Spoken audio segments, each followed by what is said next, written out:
Welcome to medical tuber. तो friends आज जो हम वीडियो लेके आए हैं वो फ्रेंड्स रिक्वायरमेंट जो आया हुआ है नर्सिंग ऑफिसर्स के लिए, तो उसके बारे में लेके आए हैं फ्रेंड्स। तो यूपीएससी ऑनलाइन के द्वारा नर्सिंग ऑफिसर के 1930 पोस्ट के बारे में पोस्ट आया हुआ है नर्सिंग ऑफिसर के लिए। तो चलिए देखते हैं फ्रेंड्स एक एक करके कैसे ऑनलाइन फॉर्म भरा जा रहा है।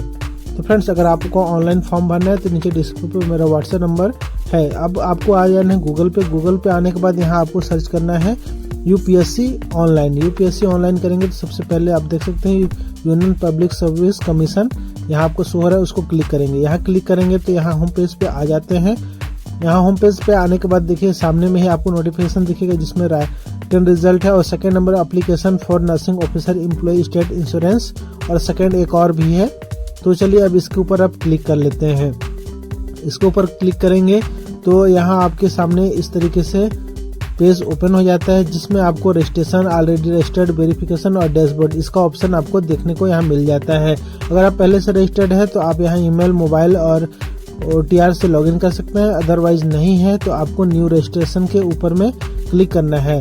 तो यहाँ हम स्टार्टिंग से अब देखने को सीख रहे हैं इसलिए न्यू रजिस्ट्रेशन पे क्लिक किए। क्लिक करने के बाद यहाँ न्यू रजिस्ट्रेशन का होम पेज जो नया पेज ओपन हो जाता है। नया पेज ओपन होने में देख सकते हैं यहाँ आपको नाम 10th क्लास के अकॉर्डिंग लिखना है। इसके बाद उसको वेरीफाई करना है। अगर आपका नाम चेंज है तो नो करना है। Gender, verify gender, date of birth, fathers, mothers, सारा डिटेल यहाँ आपको फिलअप करना पड़ेगा। आपका minority, mobile number, alternate mobile number, email, alternate email, class 10 roll number, exams, security questions हैं।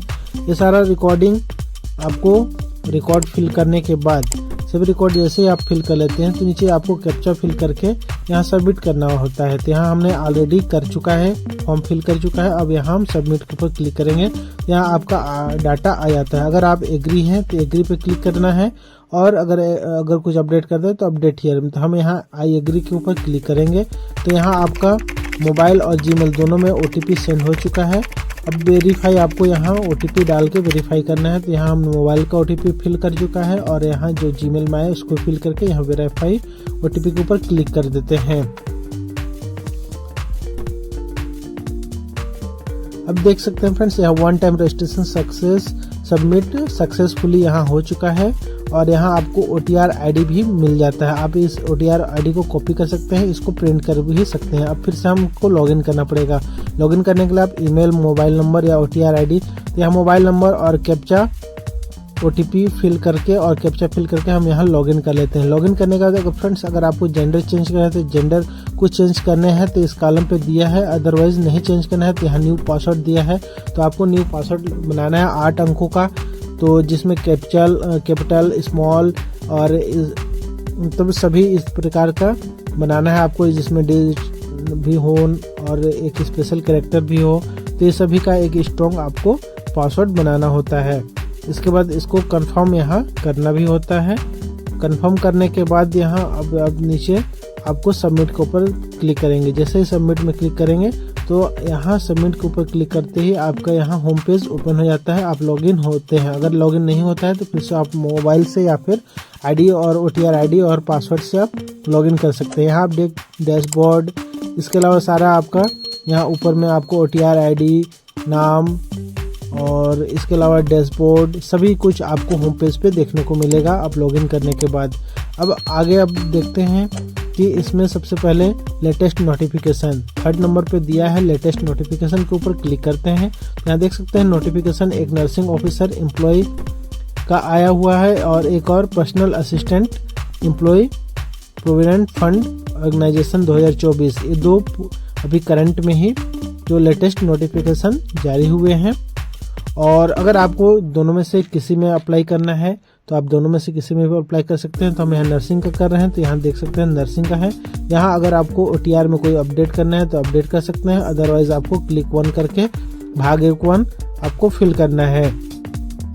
यहाँ आपको नोटिफिकेशन को अच्छे से पढ़ लेना है। इसके बाद जो निर्देश दिया है इसके बाद S के ऊपर क्लिक करना है। क्लिक करेंगे तो यहाँ आपके सामने पहला पेज ओपन जाता है, भाग 1 पंजीकरण। यहाँ आपका कुछ डिटेल ऑलरेडी फिल्ड है और कुछ आपको फिल करना पड़ेगा। तो ये सारा डिटेल को हम जल्दी जल्दी फिल कर लेते हैं फ्रेंड्स, क्योंकि शुद्ध हिंदी में है तो आप इसको देख के फिल कर सकते हैं। यहाँ एक एक करके आपको बताने की जरूरत नहीं है। अगर फिर भी किसी तरीके का प्रॉब्लम हो तो नीचे मेरे को कमेंट्स कर लीजिएगा। तो सारा डाटा फिल करने के बाद यहाँ अगर आपको कंफर्म है तो कंटिन्यू के ऊपर क्लिक कीजिए। अगर आपका एज लिमिट ओवर है तो आप एज लिमिट के लिए यहाँ से यस कर सकते हैं, अदरवाइज नो करके आगे कंटिन्यू। तो यहाँ यस किए। अभी हमें कोड पता नहीं था इसलिए कोड के ऊपर क्लिक करेंगे और यहाँ एक कोड दिया हुआ है। इसके बाद आप कंटिन्यू के ऊपर क्लिक करते हैं। अब कंटिन्यू ऊपर क्लिक करने के बाद अब फोटो पहचान पत्र हम वोटर आईडी को कर लेते हैं और आपको इसको पीडीएफ अपलोड करना है। यहाँ जेपीजी मैंने किया तो नहीं लिया। अब चलिए इसके लिए पीडीएफ हम ओपन कर लेते हैं। इसके बाद कंटिन्यू के ऊपर क्लिक किए। ये हमारा इतना तक हमारा अपना काम कंप्लीट हो गया। अब भुगतान, तो फ्रेंड्स भुगतान हमें नहीं करना है क्योंकि हम एसटी में जो है उनके लिए फ्री है। अब यहाँ एक कैप्चा दिया हुआ है कंफर्मेशन के लिए, कंफर्म। तो आप कैप्चा को फिल करके और आपको कैप्चा को यहाँ फिल करके सबमिट करना है। सबमिट करने के बाद ये आपका एप्लीकेशन नंबर मिल जाता है। और अभी अब आगे आपको करना क्या है, अपना जो फोटो है उसको सिग्नेचर को अपडेट करना है। तो यहाँ इसके लिए क्लिक कर लेते हैं। क्लिक करने के बाद यहाँ देख सकते हैं फोटो और सिग्नेचर के कुछ इंस्ट्रक्शन दिए हैं, कितना साइज होना चाहिए, कितना केबी होना चाहिए। तो केबी जो होता है वह 300 केबी से कम होना चाहिए और 50 केबी से ऊपर होना चाहिए, 20 केबी से फ्रेंड्स। और इसके साथ साथ यहाँ नाम फोटोग्राफ में और लेटेस्ट फोटोग्राफ होना चाहिए। तो ये सारा है। तो यहाँ फोटो और सिग्नेचर जो इसमें पिक्सल दिया है फ्रेंड्स उसके अकॉर्डिंग है।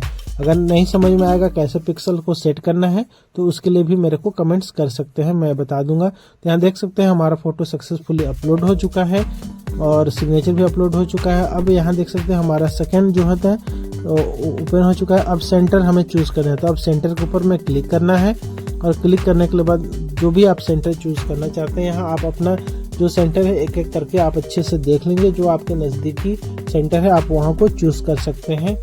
तो यहाँ मैंने अपना जो सेंटर है उसको चूज कर लेता हूँ। ABCD से आप पूरा इसमें अरेंज किया हुआ है, आप सारा जगह को देख सकते हैं। तो यहाँ हमने सेलेक्ट किया और यहाँ डिक्लेरेशन कुछ दिया हुआ है। डिक्लेरेशन पढ़ने के बाद आप यहाँ नीचे सबमिट के ऑप्शन पे क्लिक करेंगे।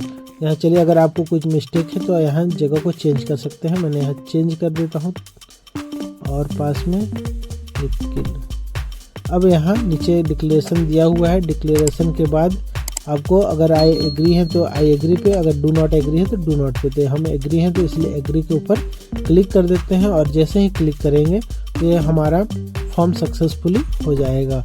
तो ये हमारा फॉर्म सक्सेसफुली हो चुका है। अब यहाँ से आप इसको प्रिंट करने के लिए क्लिक कर सकते हैं। प्रिंट आउट भविष्य में काम आएगा। तो यहाँ देख सकते हैं click here view print application, यहाँ देख सकते हैं, यहाँ से कर सकते हैं।